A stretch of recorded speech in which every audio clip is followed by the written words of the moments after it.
Where housing का episode, question answer discussion. Siya है Siya Ram Ram Siya Ram Siya Ram Siya. Siya imported certain goods in May and into bond bill of entry मतलब कौन C section file होती है? Under section सरजी 46 है ना। into bond bill of entry was presented on 14th May। यहाँ पोर्ट था, यहाँ वेयर हाउस था, तो ये वाली बात कर रहा है कि यहाँ 14/5 को बात हुई है ना। और and goods were cleared from the port for warehousing. ठीक है जी। Assessable value on that date was $1,00,000। आपको एक कहावत याद है, मैंने कहा था कि लकड़ी की कढ़ाई एक बार ही आग पर चढ़ती है, दूसरी बार नहीं। इसका मतलब था असेसेबल वैल्यू सिर्फ एक बार कैलकुलेट होती है, बार बार नहीं। असेसेबल वैल्यू यहीं पर वन टाइम कैलकुलेट की जाएगी, ध्यान रखिएगा। ये मैंने आपको क्वेश्चन करके पहले बताया भी था, याद है ना। The order permitting the deposit of goods in warehouse for 4 month, 4 महीने के लिए डिपॉजिट कराया था। Issued on 21 May. अच्छा जी। An order permitting the deposit of goods in warehouse 21 मई को, 14/5 को बिल ऑफ एंट्री फाइल कर दी, 21 मई को क्लियरेंस ऑर्डर। दूसरा मैं शीट ले लूं, थोड़ा बड़ा बड़ा लिखा जाएगा या घिचपिच हो जाएगी। ऐसे करके है, यहां से गुड्स आया, ये वेयर हाउस में चला। रफ वर्क है मेरा, रफ वर्क, ताकि मैं क्वेश्चन को समझ पाऊं। ये बिल ऑफ एंट्री मैंने फाइल कर दी है अंडर सेक्शन 46 की 14 मई को। ठीक है। और क्लियरेंस ऑर्डर बना है अंडर सेक्शन, बोलो ना, अंडर सेक्शन 60 बना है। ये है मेरा 21 मई को, 21 मई को तैयार किया गया है। ठीक है जी। Siya deposited the goods in warehouse on the same day. Deposit उसी दिन हो गया है, but did not clear the imported goods even after the warehousing period got over on 21 September. ओहो शिट। यहाँ पर ये मैच्योर कब हो गया था? ये मैच्योर हो गया था 21 क्या सितंबर। सितंबर महीना कौन सा होगा? 8वां, जुलाई अगस्त सितंबर, 21/9 को मैच्योरिटी डेट आ गई थी, पर सॉरी ये नहीं ले पाए। वैसे अगर नहीं उठाओगे तो यहाँ पर क्या लग जाता है बाबू? यहाँ अट्रैक्ट हो जाता है अंडर सेक्शन 72, ये डीम्ड इम्प्रॉपर रिमूवल, इसे हम बुला देते हैं, है ना। Yes sir. सिया डिपॉजिटेड, हाँ ठीक है जी। A notice was issued under section 72 of custom act 1962 demanding duty and interest. Okay. Siya clear the goods on 14 October. इन्होंने एक्चुअल में जो क्लियरेंस कराई है, एक्चुअल में जो गुड्स क्लियर हुआ वो 14 अक्टूबर को क्लियर होता है, 14/10 को क्लियर होता है। अब वो क्या पूछ रहा है? बता रहा है compute the amount of custom duty and interest payable thereon by Siya so and so on the basis of following information. ऐसे करके दे रखा है। यहाँ पर रेट ऑफ एक्सचेंज है, 14/5 का डेटा है, क्या है, इसका है, इसका है। आपको क्या क्या चाहिए आपसे पूछ रहा है, वो क्या निकलवा रहा है? कस्टम ड्यूटी और इंटरेस्ट की बात करके चल रहा है। तो बाबू पहले देख लो आपको क्या क्या चाहिए। आपको जब इंपोर्ट ड्यूटी कैलकुलेट करनी है तो इंपोर्ट ड्यूटी कैलकुलेशन के लिए आपको चाहिएगा वैल्यू ऑफ गुड्स चाहिए, है ना। पहले देख लो ना आइटम क्या क्या चाहिए। आपको रेट ऑफ एक्सचेंज चाहिए होगा और आपको रेट ऑफ ड्यूटी चाहिए होगा। पहले इन तीनों के लिए वर्किंग नोट जुटाइए। नंबर 1, जो आपको सामग्री चाहिए उसके लिए पहले वर्किंग नोट। वैल्यू जो है as given in the question, that is transaction value, price actually paid और पेबल। बाबू एक छोटी सी बात पूछूं मैं आपसे। अगर मान लीजिए मेरी कौन सी प्राइस रेलिवेंट होती है, जिस प्राइस पर मैंने इंडिया के बाहर से इंपोर्ट किया है वो वाली प्राइस। अगर मान लो यहाँ कोई खरीद फरोख्त बीच में इंडिया में हो जाती है तो क्या वो नया प्राइस रेलिवेंट होगा मेरा? नहीं जी नहीं। वी आर टॉकिंग अबाउट, हम इंपोर्टेड गुड्स का वैल्यूएशन कर रहे हैं, इंपोर्टेड का जो इंडिया के बाहर से इंडिया में आया है। तो वो वैल्यू बता रखी है आपको $1,00,000 बता रखी है, तो ये वैल्यू तो मेरे पास में है जी, ठीक है। रेट ऑफ एक्सचेंज बताइए, मैंने आपको पहले जब मैं बाबा की बूटी जब हेलीकॉप्टर व्यू दे रहा था उस समय मैंने आपको बताया था रेट ऑफ एक्सचेंज। अच्छा, ये वैल्यू आई है आपकी अंडर सेक्शन 14, हालांकि सेक्शन 14 अभी आपने पढ़ा नहीं है वैल्यूएशन चैप्टर, लेकिन आपको आइडिया जरूर है कि वैल्यूएशन सेक्शन 14 में होता है। रेट ऑफ एक्सचेंज भी निकाला जाता है, पढ़ेंगे बाबू आगे चल के, घबराना मत। प्रोवाइजो टू सेक्शन 14 इसके लिए आता है। बताएं जी, चूंकि मैंने अभी कहा था आपसे कि असेसेबल वैल्यू सिर्फ एक बार निकलती है, यहां पर निकलती है, तो आप ये इसके लिए जो आपकी रेलिवेंट डेट होगी वो कौन सी होगी बताइए, 14/5, 21/5 या 21/9 या 14/10? Tell me please. 14/5, that's great. Relevant date होगी the date on which bill of entry for warehousing under section 46 is file, जिस दिन आपने वो एंट्री फाइल करी है, और वो मुझे गिवन है 65.2 करके मुझे वो दे रखा है, ठीक। मुझे तीसरा एलिमेंट, मैं वर्किंग नोट चल रहे हैं बाबू मेरे, वर्किंग नोट, मैंने कहा था ना पहले मैं वर्किंग नोट ही तैयार कर लूं, अपनी पूरी सामग्री तैयार कर लूं।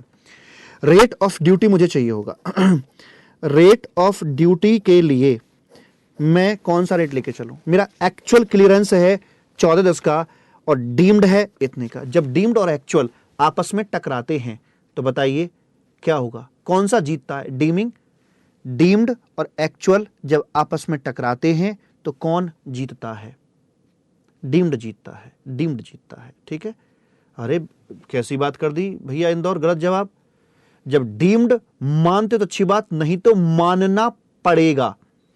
ये गुड्स कौन से दिन रिमूव माना जाएगा? 21/9 को या 14/10 को? 21/9 को। या तो उठा लो वरना उठा हुआ मान लेंगे, डीम्ड इम्प्रॉपर रिमूवल, इसे करार दे दिया जाएगा, है ना। तो इसके लिए रेट ऑफ ड्यूटी, इसके लिए रेलिवेंट डेट रखी जाएगी बाबू आपके लिए 21/9 की रखी जाएगी। सो यहां पर जो रेट आएगा बेसिकली वो कौन सा आएगा आपके लिए? रेट आ जाएगा सर 10% का। डीम्ड टू बी रिमूव, जिन तुमने भी गलती कर दिया इसमें, तो डीम्ड टू बी रिमूव्ड यार। अरे जब जब डीम्ड प्रोविजन आ जाएगा तो एक्चुअल की वर्थ नहीं रह जाती है, एक्चुअल बात, हाँ एक्चुअल की वर्थ नहीं रह जाती बाबू, डीम्ड डीम्ड होता है। तो यहां पर 10% का रेट अपना लगा दिया जाएगा। तो मैं निकालूं जरा ड्यूटी, $1,00,000 थे, मल्टीप्लाइड बाई आ जाएगा मेरा 65.20 और मल्टीप्लाइड बाई निकल के आ जाएगा यहां पर इंटू करके आ जाएगा इंटू व्हाट 10%। कितना आ रहा है बताएंगे जरा आप मुझे? तो ये आएगा सर 6,65,200 ना जी, 65,200। एक और आ गया ना, पहले एजुकेशन सेस जोड़ा करते थे, हालांकि ये बात आपके अगले चैप्टर में आने वाली है, पर क्या करूं, अब कभी चीजें इंटरकनेक्टेड होती है ना बाबू। वो सोशल वेलफेयर सरचार्ज करके है ना, सोशल वेलफेयर सरचार्ज करके बताया था मैंने आपको, 10% से लगाया जाता है। जो भी आपकी इंपोर्ट ड्यूटी है, जो बेसिकली बेसिक ड्यूटी होती है, उसके ऊपर ये आपका 10% से लगाया जाएगा। कितने का? 65,200 का 10%। How much is this? 6520। इस प्रकार से आपकी कंप्लीट ड्यूटी यहां पर बन जाती है। प्रेम से बोलेंगे राधे राधे। तो बताइए आपको सवाल कैसा लगा बाबू? सवाल कैसा लगा? टोटल ड्यूटी पेबल कितनी है? टोटल में तो ये आ गई, एक ये आ गई, टोटल बन गया आपका ऐसे करके। अच्छा था ना, ग्रेट। 5 नंबर का क्वेश्चन ऐसे यूं उठ के आ जाएगा, पता भी ना चलेगा। रुकिए, लेकिन अभी क्वेश्चन पूरा नहीं है, अभी क्वेश्चन पूरा नहीं है, अभी तो इसमें अधूरा है ये। कह रहा भाई साहब इंटरेस्ट बताओ। अब आपको दूसरे पार्ट में 2 चीज पूछी थी, इंटरेस्ट कैलकुलेशन। अब आपको यहां पर बतानी है इसकी इंटरेस्ट आपको कैलकुलेट करके बताना है जी। पहले याद करो इंटरेस्ट के लिए प्रोविजन आपका कौन सा पढ़ाया था मैंने? सर इसमें वर्किंग नोट बनेगा, वर्किंग नोट में आएगा एज पर सेक्शन कौन सा? 61 सबसेक्शन 2। पहली बात तो ये बोल देना कि हम वो 100% EOU वगैरह वगैरह वो सब नहीं है, वो असम्पशन डाल देता हूँ कि हम वो उनमें से नहीं है, हम कि वो 100% EOU HTP वगैरह उनमें से नहीं है, हम नॉर्मल वाले बंदे हैं, इंडियन रुपीज़ वाले बंदे हैं। एज पर सेक्शन 61(2) अगर यहाँ आपका क्लियरेंस ऑर्डर आया है तो इसके यहाँ पर 90 डेज पूरे कर लो पहले। तो क्लियरेंस ऑर्डर से 90 डेज तक का तो कोई किसी प्रकार का ब्याज नहीं है, तो इंटरेस्ट फ्री पीरियड है। लेकिन इसके बाद 91 से लेकर till the date of clearance या till the date of payment, जिस दिन आप इंपोर्ट ड्यूटी का पेमेंट करेंगे उस दिन तक का आपको ये देना पड़ेगा ब्याज। तो आप मुझे कैलकुलेट करके बता सकते हैं? जी सर। आपका बाबू क्लियरेंस ऑर्डर यहाँ पर आया है, कब आया था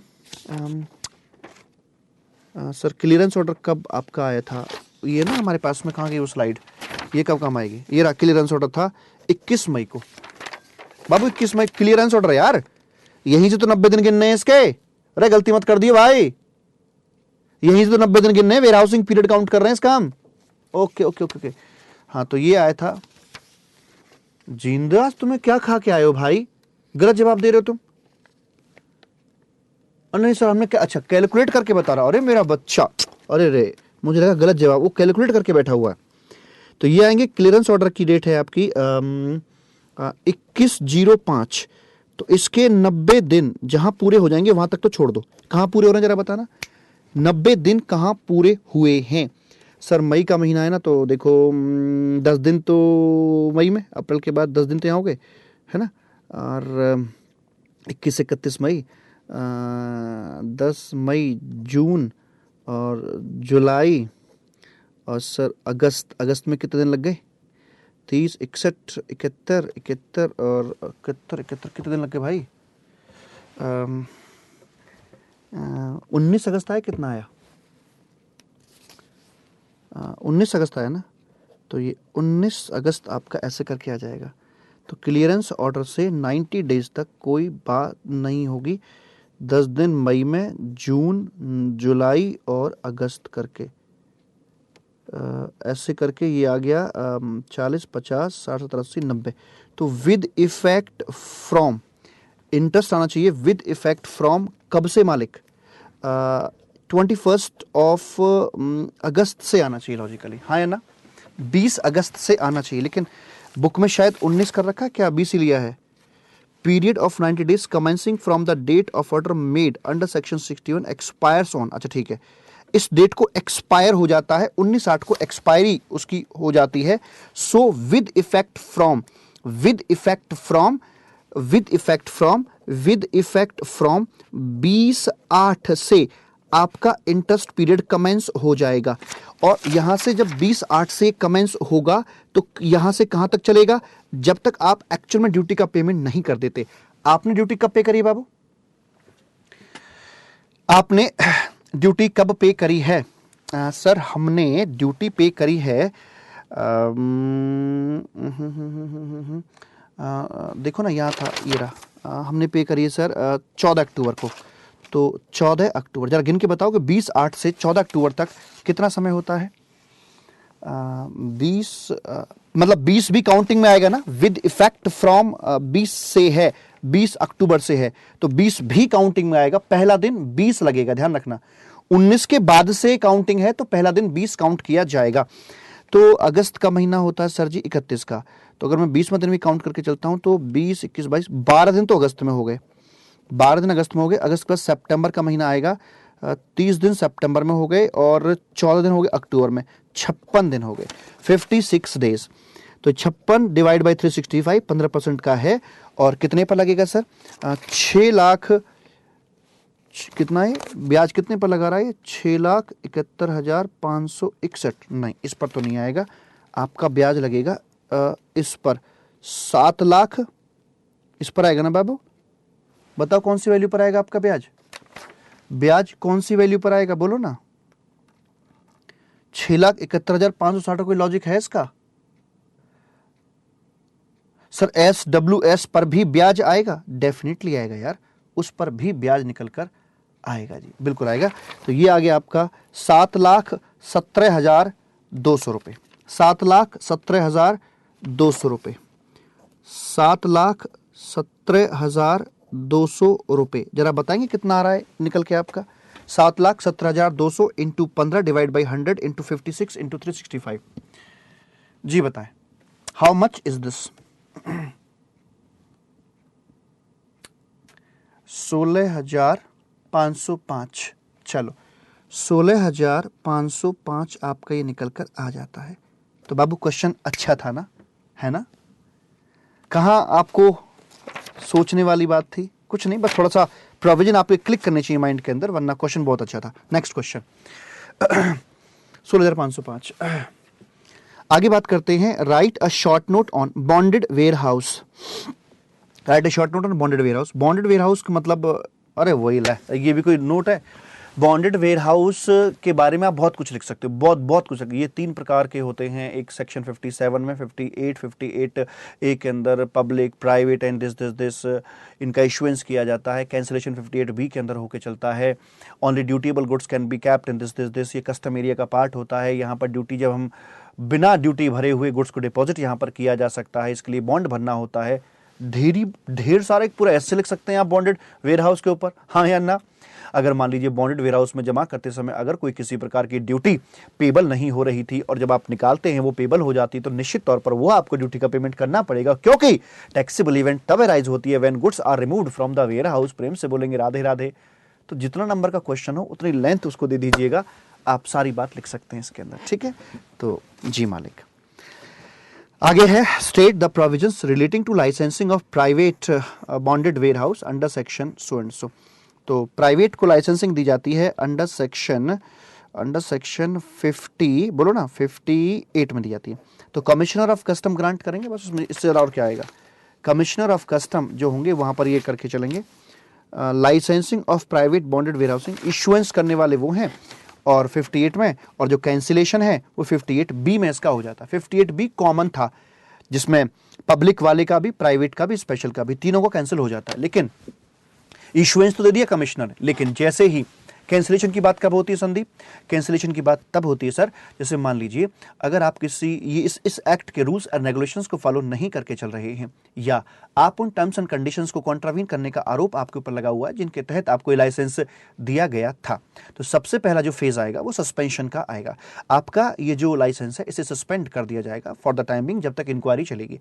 इंक्वायरी पीरियड में आपको अपॉर्चुनिटी ऑफ बीइंग हर्ड भी दी जाएगी, एंड इसके अंदर जब तक ये सस्पेंड रहेगा आप कोई फ्रेश बिजनेस एक्सेप्ट नहीं कर सकते, फ्रेश डिपॉजिट एक्सेप्ट नहीं कर सकते। लेकिन जो ऑलरेडी डिपॉजिटेड गुड्स है वो कंटिन्यू करेगा, उसमें कोई दिक्कत नहीं आएगी। आप रखना चाहो रखो, आप निकालना चाहो निकालो, वो एज इट इज रहेगा, उस पर सस्पेंशन का कोई इफेक्ट नहीं पड़ेगा जो ऑलरेडी डिपॉजिटेड गुड्स है।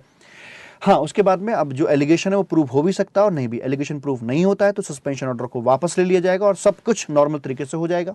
और अगर आपका जो सस्पेंशन ऑर्डर था, मतलब जो एलिगेशन थे वो प्रूव अगर हो जाते हैं तो उसको कैंसिल कर दिया जाएगा आपके उस लाइसेंस को। और जब उसका कैंसिलेशन होगा तो ऑब्वियस सी बात है, आप फ्रेश डिपॉजिट तो खैर भूल ही जाओ, जो ऑलरेडी डिपॉजिटेड है उसके लिए 7 डेज प्लस एक्सटेंशन के अंदर अंदर आपको वो गुड्स रिमूव करना पड़ जाएगा। और जब तक एक्चुअल क्लियरेंस ना हो जाए तब तक गुड्स का स्टेटस वेयर हाउस गुड्स ही रहेगा। वेयर हाउस के तमाम प्रोविजंस उसके ऊपर लगते रहेंगे जब तक एक्चुअल में क्लियरेंस ना हो जाए। लिख के आ जाओगे ना यार, किताब में से नहीं पढ़ रहा मैं, मुझे मेरे दिमाग में जो आपके दिमाग में मैंने डाला है मैं वो बोल रहा हूं। लिख कर आ जाओगे ना अच्छे अच्छे से हेडिंग बना बना के, हाँ या ना जी? Yes sir. चलो आगे बढ़ते हैं बाबू। और उसके बाद में कहता है यहाँ पर एक और क्वेश्चन उन्होंने डाल दिया है, state briefly the circumstances under which goods deposited in a bonded warehouse could be removed under section. तो किया जा सकता है सर, होम कंजम्पशन जा सकता है, मतलब सर 68 में ड्यूटी पेमेंट भर के रिलिंक्विशमेंट की बात की जा सकती है, 67 में दूसरे वेयर हाउस को जा सकता है, एक्सपोर्ट हो सकता है, सारी बातें आ सकती है। मतलब सेक्शन 71 पर ये बेस्ड है अपना। Explain briefly the penal provisions of section 72। अट्टा माजी सटकली, अगर आप सेक्शन 72 में फॉल करते हैं, यानी कि अगर आप रिमूवल कर देते हैं संदीप, जो दो सिचुएशन मोटी मोटी, कि अगर वो रिमूवल आपका सेक्शन 71 के कॉन्ट्रावेंशन में, मतलब इम्प्रॉपर रिमूवल की कैटेगरी में आ जाता है, एक बात। दूसरी बात इसमें यह आती है आपकी कि मान लीजिए आप मैच्योरिटी तक नहीं उठाते हैं तो मैच्योरिटी पर उसको deemed to be removed consider आपका कर लिया जाता है, वो भी इन इम्प्रॉपर मैनर, और आपको सभी के सभी ड्यूज तुरंत के तुरंत पे करने पड़ते हैं। अगर आप पेमेंट नहीं करोगे तो फिर सफिशिएंट पोर्शन जो अधिकारी सेलेक्ट करेगा वो वाला गुड्स आपका बेच दिया जाएगा। अभी के अभी अट्टा माजी सटकली, ठीक है। थ्योरेटिकल क्वेश्चंस हैं। Write a short note on warehousing period. क्या बोलने की जरूरत है? दो प्रकार की बात कर सकते हैं। Section 61 subsection 1 defines warehousing period. अगर आपका goods Sandeep goods intended for use in 100% EOU, EHTP, STP etcetera के लिए है तो कोई किसी प्रकार के पीरियड की बात नहीं, जब तक चाहे आप इसे रख सकते हैं। Either your capital goods, either your inputs, but अगर आप अदरवाइज हैं, इनमें से कोई नहीं है, तो फिर आपके लिए जो रखने की समय सीमा है वो 1 बरस की है from the date of clearance order made under section 60। क्या ये पीरियड 1 साल का बढ़ाया भी जा सकता है? यस, ये पीरियड बढ़ाया भी जा सकता है, बट एक बार में नहीं बढ़ा सकते। 6 महीने से ज्यादा, 1 साल से ज्यादा, 3 महीने से ज्यादा। बन गया एमसीक्यू। 1 साल से ज्यादा आप इसे नहीं बढ़ा सकते हैं, एट ए टाइम नहीं बढ़ा सकते। क्या रिडक्शन पॉसिबल है? यस। रिडक्शन किस में से? ओरिजिनल पीरियड से, एक्सटेंशन से, दोनों में से, या किसी में से नहीं? मतलब पता है यार, लॉ आना चाहिए ना तुमको यार। बताइए क्या एमसीक्यू नहीं हो सकते? 199 पेज हो गए हैं एमसीक्यू की बुक के। मैंने आज पूरी बुक कंपाइल की है, जो अलग अलग चैप्टर्स बने हुए थे, पूरा दिन उसमें लगा दिया। आज 199 पेजेस बन गई है बुक, और मतलब सॉफ्ट कॉपी अभी मेरे हाथ में। अभी तो थोड़ा प्रोसेसिंग काम बाकी है, उसमें काम है, थोड़ा सा सारी सेटिंग वेटिंग करनी है उसकी पूरी। और 199 पेज आपके एमसीक्यू तैयार हो चुके हैं। और मैं काम करूं, आपको धीरे धीरे शेयर करता रहूं सॉफ्ट कॉपी, अगर आप कहो तो, चाहो तो धीरे धीरे सॉफ्ट कॉपी शेयर करता रहूं, जब तक कोई प्रोसेसिंग होगी, बाइंड होकर आपके पास में आएगी, सॉफ्ट कॉपी देता रहूं, है ना? हाँ, करते रहो आप, उसे हवा में लेते रहो, मतलब डेली ऐसे कर दिया करो। ठीक है, तो मैं कल आपके पास में एलएमएस पर पहला सॉफ्ट कॉपी आ रही है, मैं डाल दूंगा आपके लिए। 30-40 पेज शुरू कर डाल देता हूं पहले, ठीक है ना? तो उसे निपटाएंगे, फिर मैं आपको अगला डाल दूंगा। और कहोगे, अगर आपकी इच्छा रही तो डिस्कस भी कर लेंगे, एमसीक्यू खेल लेंगे, क्या दिक्कत है बाबू? खेल भी खेल देंगे। कस्टम की दे दो, हाँ कस्टम की भी देंगे यार, जान थोड़े ना लोगे, कस्टम की भी देंगे, बन रहा धीरे धीरे यार, कस्टम की भी देंगे बाबू, ऐसी भी क्या बात है? तुम तो नाराज हो जाते हो, गुस्सा हो जाते हो यार, हैं? तो गुस्सा हो जाते हो तुम तो, ऐसे गुस्सा मत हुआ करो यार। चलो आगे बढ़ते हैं। और आगे बोलता है वेयर हाउसिंग पीरियड की बात हो गई, तो जो हमारा एक्सटेंशन था, एक्सटेंशन में ही रिडक्शन हो सकता है, ओरिजिनल पीरियड को रिड्यूस नहीं किया जा सकता है। आगे बढ़िए, अगला क्वेश्चन क्या बोलता है? Can warehoused goods be transferred from one warehouse to, ले ये कोई क्वेश्चन है? हाँ सर, 67 की बात कर रहा है। Explain the procedure for clearance of warehouse goods for home consumption under, ले भाई साहब, मतलब तरीका है कोई, मतलब सेक्शन, अगर आप अपने गुड्स की डिबॉन्डिंग कराना चाहते हैं तो सेक्शन 68 के अंदर you are required to file bill of entry under section 68। इसका क्लियरेंस ऑर्डर भी अंडर सेक्शन 68 ही बनाया जाएगा, लेकिन ये कस्टम ऑटोमेटेड सिस्टम के तहत भी बनाया जा सकता है। लेकिन इसको बनाने से पहले आपके सारे ड्यूज वगैरह सब कुछ आपको पे करने पड़ेंगे। आपका सेक्शन 73 के मुताबिक बॉन्ड कैंसिल हो जाएगा।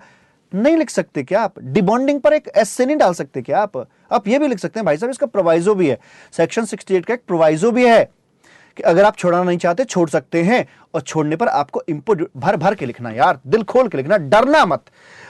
लेकिन मैंने पहले कहा था ना, आप 5-10 मिनट लिखने का प्रयास करना। भाई साहब 1-2 बच्चे की तो कहूं ना, लेकिन तुम में से किसी ने ना लिखा होगा, वही है ना, जो कह रहा हूं वो करोगे नहीं, मुझे पता है।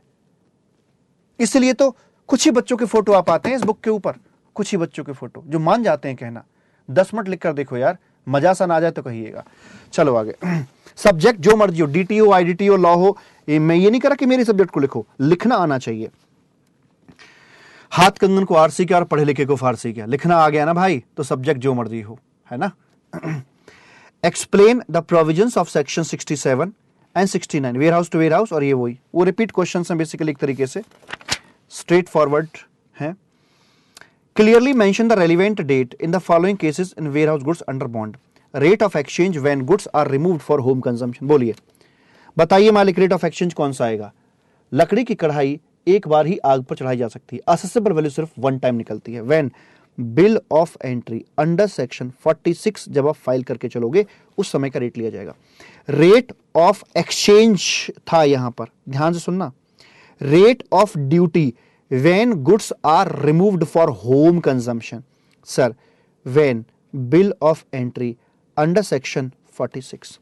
Rate of duty if goods are not removed from warehouse within the permissible period. बताइए, रेट ऑफ ड्यूटी अगर मैच्योरिटी तक ना उठाया जाए, अभी क्वेश्चन भी किया है यार, अभी क्वेश्चन भी किया है तुमने, अगर वो आपका मैच्योरिटी तक ना उठाया जाए तो कौन सी डेट का? जिस दिन उसका डीम्ड इम्प्रॉपर रिमूवल हो गया था, डीम टू बी रिमूव्ड की बात हो गई थी, जिस तो मैच्योरिटी जो डेट थी उस डेट का रेट वहां पर कंसिडर किया जाता है, उस डेट का रेट वहां पर कंसिडर किया जाता है।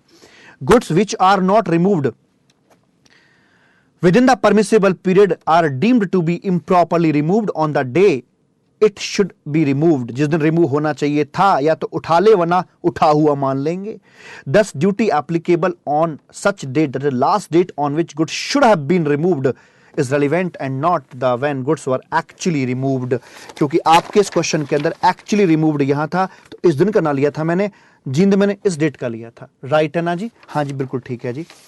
सेक्शन 72 पर लिख रहा है, थ्योरेटिकल क्वेश्चन है आपका। सेक्शन 72 अट्टा माझी सटकली के इम्प्रॉपर रिमूवल किसे कह के चलेंगे। आगे क्वेश्चन आता है सेक्शन 65 पर based. An owner of imported goods which have been warehoused want to do some manufacturing operations on which goods inside the warehouse. Okay, जो वेयरहाउस गुड्स थे उन पर ऑपरेशन करना चाह रहा है।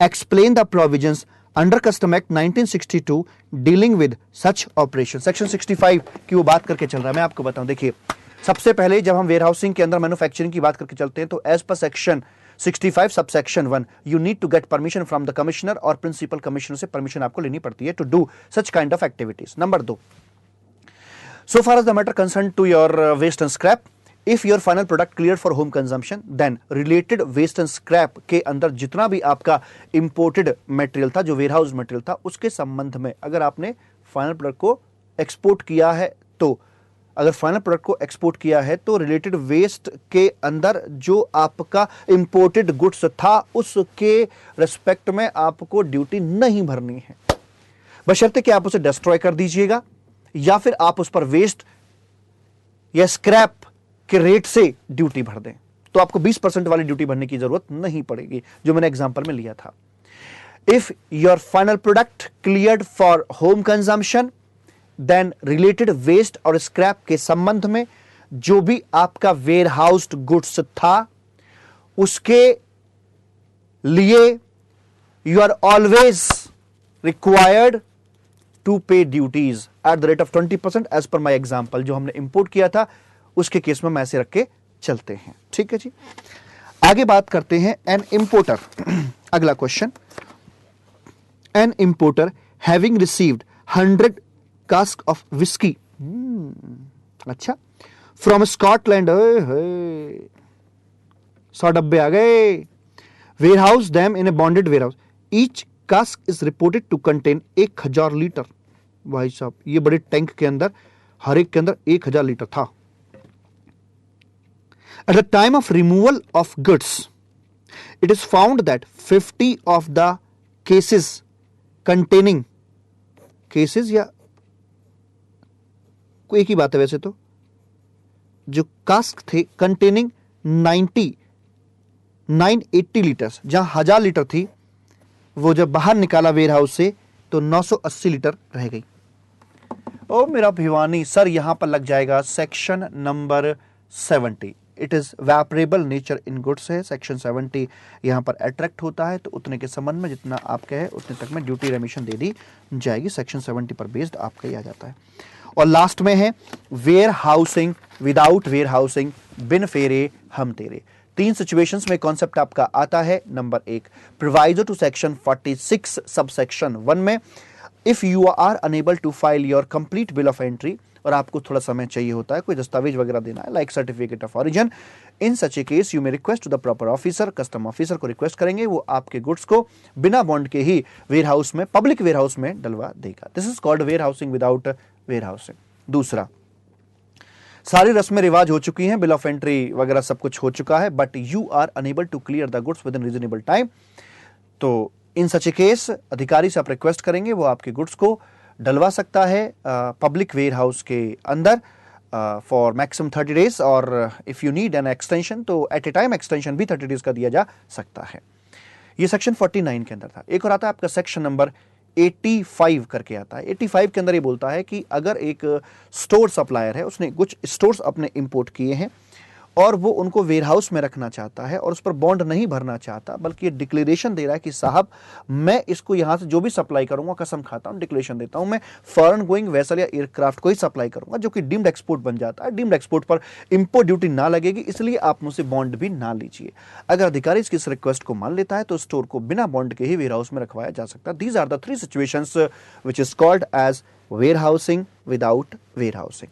Now your warehousing chapter complete हो जाता है। प्रेम से बोलेंगे राधे राधे। जय हिंद, जय भारत।